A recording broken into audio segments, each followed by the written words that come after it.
మరో breaking news చూస్తున్నాం. దశాబ్దాలుగా కరువుతో అల్లాడుతున్న అనంతపురం జిల్లాలో శాశ్వత పరిష్కారం చూపే దిశగా ప్రభుత్వం అడుగులు వేస్తోందని ముఖ్యమంత్రి చంద్రబాబు నాయుడు స్పష్టం చేశారు.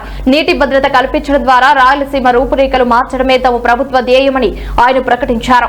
అనంతపురం జిల్లా యాడికిలో నిర్వహించిన నీటి భద్రత రైతు సంఘాల బాధ్యత కార్యాచరణ ప్రారంభ సభలో ఆయన పాల్గొన్నారు. ఈ సందర్భంగా 100 రోజుల ప్రత్యేక కార్యక్రమానికి శ్రీకారం చుట్టిన చంద్రబాబు రాష్ట్రాన్ని సస్యశ్యామలం చేసేందుకు తమ వద్ద స్పష్టమైన ప్రణాళిక ఉందని, దానిని సమిష్టిగా సాధిద్దామని కూడా ప్రజలకు పిలుపునిచ్చారు.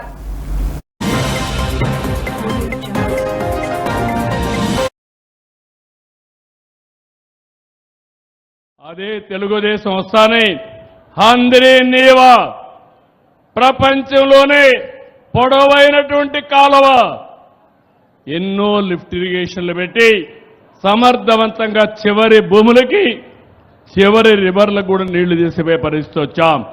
నేను మీ అందరికీ ఒకటే విజ్ఞప్తి చేస్తున్నాను. పెట్టుబడులు వస్తున్నాయి, ఉద్యోగాలు వస్తాయి, యువత బాగుపడుతుంది. ఇది చూసి ఓర్వలేక వాళ్ళని భయపెట్టే పరిస్థితికి వస్తున్నారు.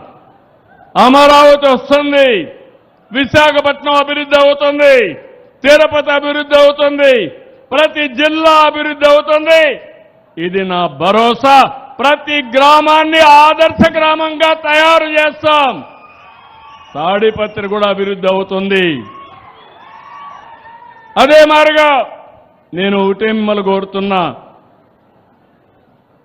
మనకు సేఫ్టీ కావాలి, మన ఆస్తులకు రక్షణ కావాలి, మన ఆడబిడ్డలు స్వేచ్ఛగా తిరగాలి. అవునా కాదా?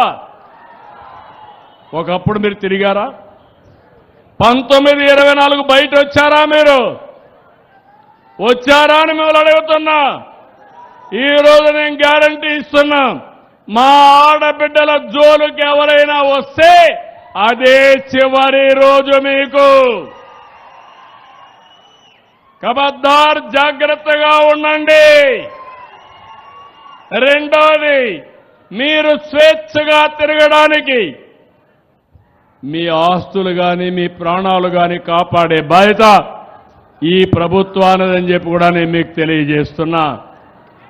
అలాంటి ఉంటే ఈరోజు నేరాలు ఘోరాలు చేసి తప్పించుకోవచ్చని నా మీద నేరం వేసే పరిస్థితికి వస్తున్నారు. నేను ఎప్పుడూ ఘోరాలు చేయను, నేరాలు చెయ్యను.